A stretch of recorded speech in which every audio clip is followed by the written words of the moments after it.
Everyone.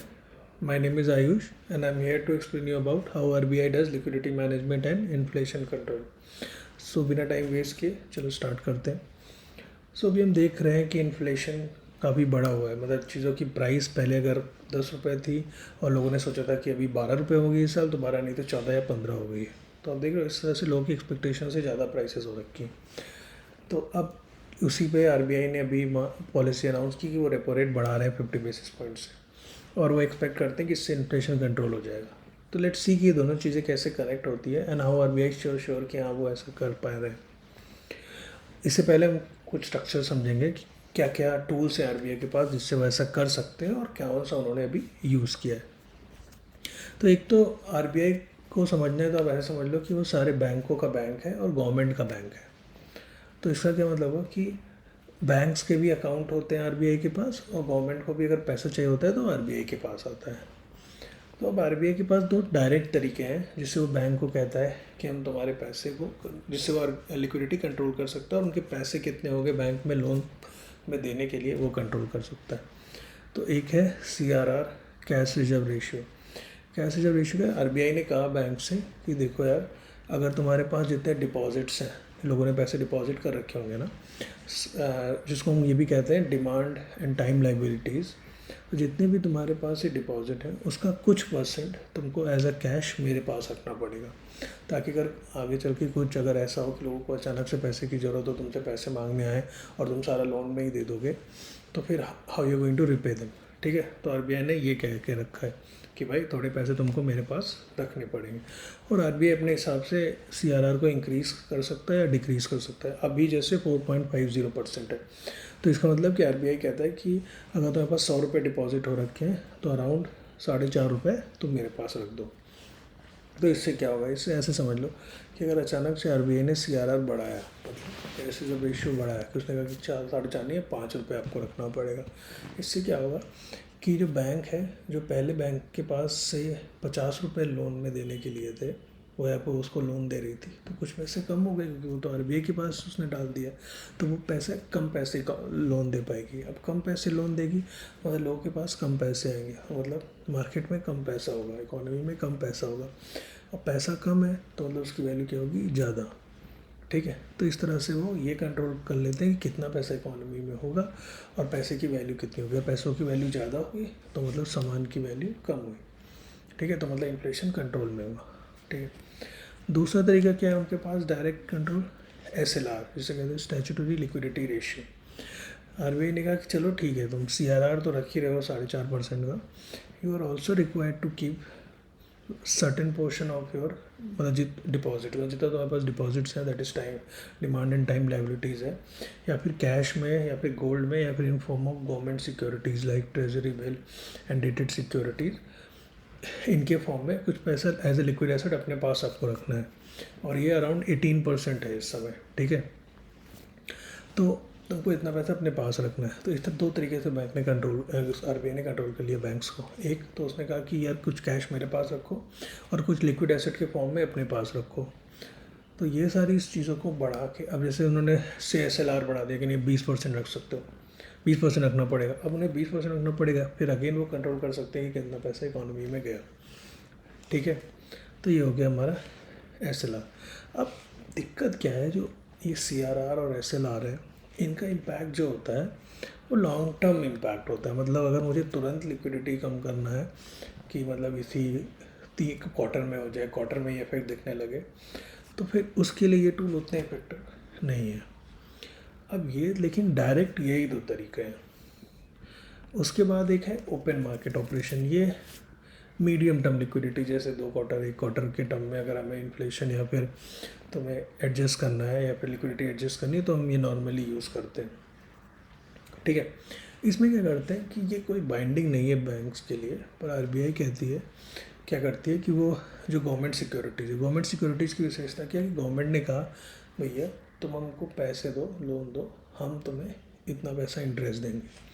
ठीक है, अब अगर गवर्नमेंट कह रही है तो सबसे ट्रस्टवर्दी गवर्नमेंट होती है इस इसमें कि हाँ गवर्नमेंट भाई नहीं डिफ़ॉल्ट करेगी, मतलब गवर्नमेंट ये नहीं कहेगी कि हम नहीं चुका पा रहे. सब बहुत रेयरली होता है. तो अगर किसी कंट्री में सबसे सेफ कुछ माना जाता है तो यह गवर्नमेंट सिक्योरिटीज़ को. इसीलिए हर बैंक को पसंद है कि भाई हमारा कुछ पैसा तो सेफ रहे, कि मतलब थोड़ा ही इंटरेस्ट मिले पर हाँ इसको कुछ ना हो, बाकी कुछ हम लगाएंगे रिस्की एसेट में पर कुछ तो सेफ रहे। तो आरबीआई क्या करती है कि जब भी उसे ऐसा करना होता है कि बैंक से पैसे निकालने होते तो आरबीआई क्या करती है, सिक्योरिटीज़ बेचती है बैंक को कि लो यार हम तो हमें सिक्योरिटीज़ गवर्नमेंट सिक्योरिटी बेच रहे हैं। तो बैंक उसको पैसे देता है, अब बैंक पैसा देगा तो मतलब बैंक में पैसा कम हो जाएगा, फिर कम लोन वो दे पाएगा या फिर अलग ऑपरेशंस में यूज़ कर पाएगा। तो इन शॉर्ट फिर लिक्विडिटी कंट्रोल कर लेगी आरबीआई। ये होता है open market operation. Open market operation क्यों कहते हैं इसी, क्योंकि पूरा मार्केट ओपन है, ऑक्शन हो रहा है, कोई भी आ सकता है एज अ पार्टिसिपेंट। ठीक है। और इसका इम्पैक्ट जो होता है वो होता है मीडियम टर्म लिक्विडिटी में, जैसे मैंने बताया 1 क्वार्टर या फिर अराउंड 1.5 क्वार्टर इस तरह से।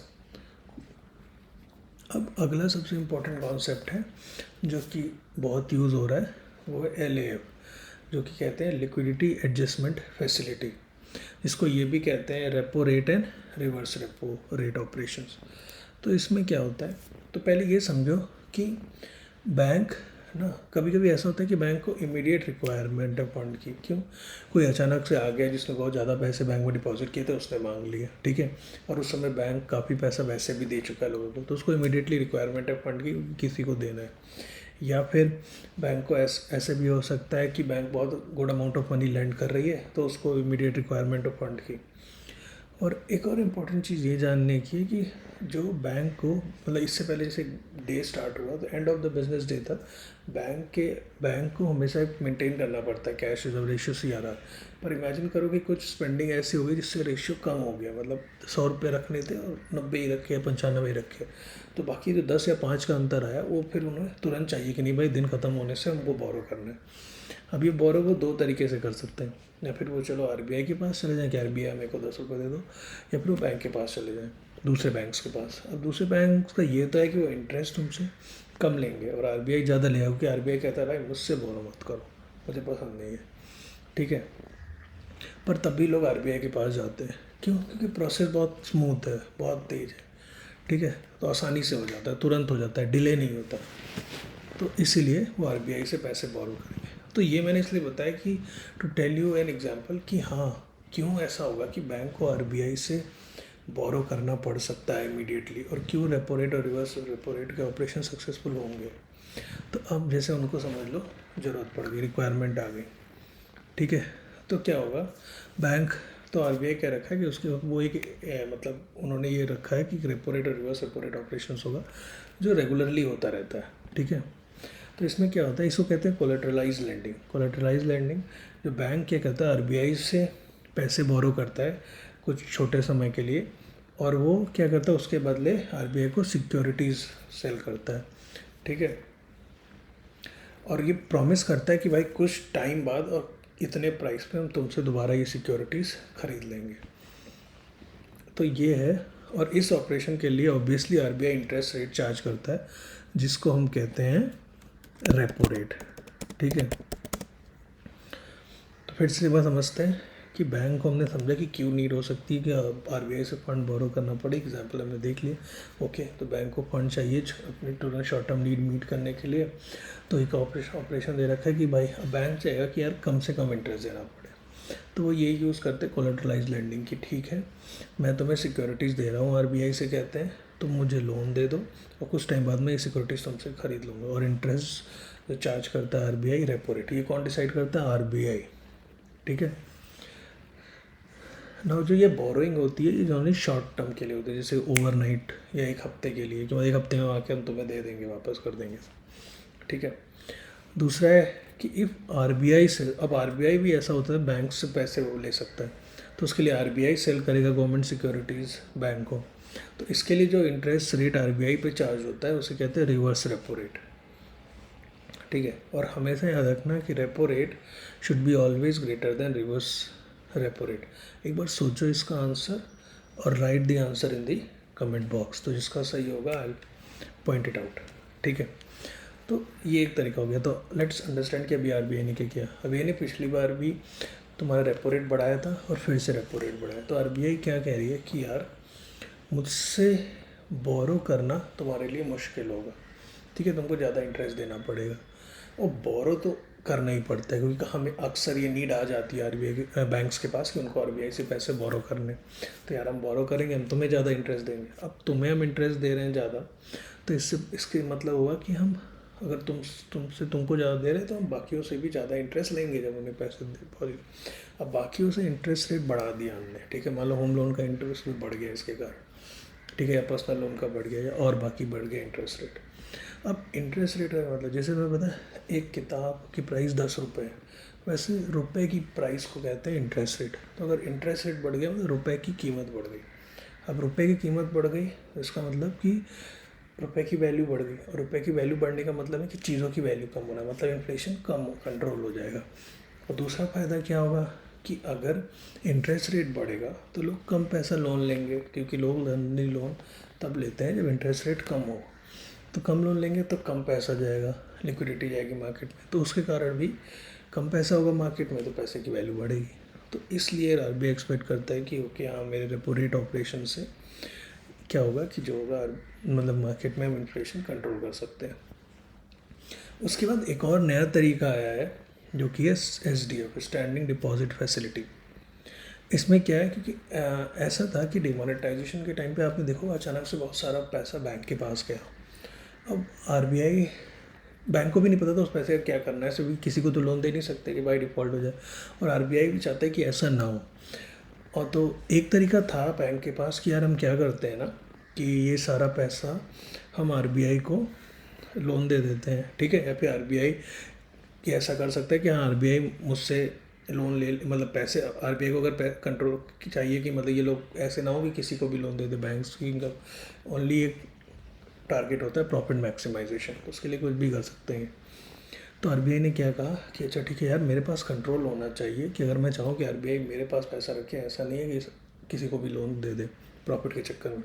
तो उन्होंने कहा कि हाँ यार, ये तो कोलेटराइज लेंडिंग तो है ही ना, बैंक से मैं कह दूँगा कि भाई एक काम करो, मुझे पैसे दो, मैं तुम्हें सिक्योरिटीज़ दे रहा हूँ। या फिर बैंक ऐसा कर लेगी आरबीआई से कि यार ठीक है। तो क्या होता है, sometimes bank need money from RBI और उनके पास कोलेटरल नहीं होता है आरबीआई को देने के लिए, ठीक है। तो या फिर RBI wants bank to park more money with them, तो उसके बदले वो सिक्योरिटीज़ लेंगे, ठीक है।